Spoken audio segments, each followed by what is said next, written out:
ಕರ್ನಾಟಕ ಸರ್ಕಾರವು 10/9/2024 ಗೆಜೆಟ್ ಅಧಿಸೂಚನೆ ಮಾಡಿದ್ದು, ಆ ಅಧಿಸೂಚನೆ ಪ್ರಕಾರ ವಯೋಮಿತಿಯನ್ನು 3 ವರ್ಷದವರೆಗೂ ವಿಸ್ತರಿಸಲಾಗಿದೆ. ಅಂದರೆ ಯಾವ ಹುದ್ದೆಗಳಿಗೆ ಈ ಅವಕಾಶ ಇದೆ ಅಂತಂದ್ರೆ, ಎ ಹುದ್ದೆಗಳನ್ನು ಹೊರತುಪಡಿಸಿ ಡಿ ಗ್ರೂಪ್, ಸಿ ಗ್ರೂಪ್ ಮತ್ತು ಬಿ ಗ್ರೂಪ್ ಹುದ್ದೆಗಳಿಗೆ ಈ ನಿಯಮ ಅನ್ವಯ ಆಗ್ತದೆ. General merit, OBC, SC ST ಈಗಾಗಲೇ ಬೇರೆ ಬೇರೆ ಹುದ್ದೆಗಳಿಗೆ ಬೇರೆ ಬೇರೆ ವಯೋಮಾನ ಅರ್ಹತೆ ಇತ್ತು. ಅದನ್ನು ಅಲ್ಲಿ 35 ಇತ್ತಂದ್ರೆ ಜನರಲ್ ಮೆರಿಟ್ನವರಿಗೆ 38 ಕನ್ಸಿಡರ್ ಮಾಡ್ಕೋಬೇಕು.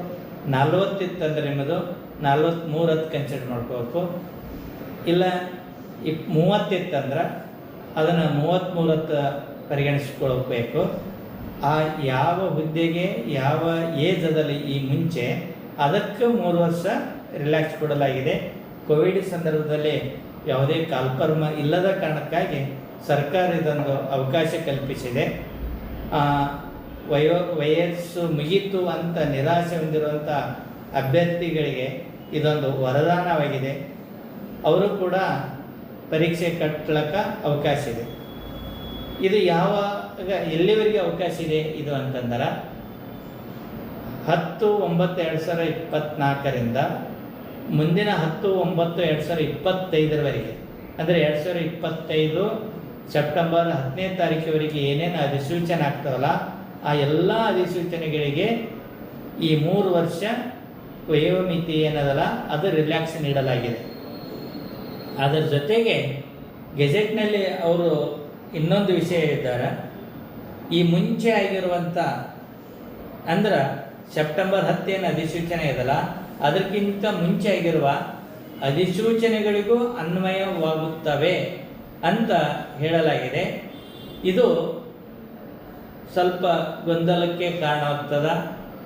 ಈಗಾಗಲೇ ಕೆಲವು ಪರೀಕ್ಷೆಗಳು ದಿನಾಂಕ ಅನೌನ್ಸ್ ಆಗಿದೆ, ಕೆಲವು ಪರೀಕ್ಷೆಗಳು ದಿನಾಂಕ ಅನೌನ್ಸ್ ಆಗಬೇಕಾಗಿದೆ. ಅವುಗಳಿಗೆ ಈ ನಿಯಮ ಅನ್ವಯ ಆದರೆ ಮತ್ತೆ ಹೊಸ ಅಭ್ಯರ್ಥಿಗಳಿಗೆ ನೋಟಿಫಿಕೇಶನ್ ಮಾಡಬೇಕಾಗ್ತದೆ, ಮತ್ತೆ ಪರೀಕ್ಷೆ ಮುಂದೂಡಬೇಕಾಗ್ತದೆ. ಹೀಗೆ ವಿವಿಧ ಗೊಂದಲಗಳು ಇಲ್ಲಿ ಕಂಡುಬರುತ್ತವೆ. ಸರ್ಕಾರ ಇಲಾಖೆ ಯಾವ ಕ್ರಮ ಕೈಗೊಳ್ಳುತ್ತದೆ ಅನ್ನೋದನ್ನು ಮುಂದಿನ ದಿನಗಳಲ್ಲಿ ನಾವು ಕಾದು ನೋಡಬೇಕು. ಎಲ್ಲರಿಗೆ ಒಳ್ಳೆಯದಾಗಲಿ.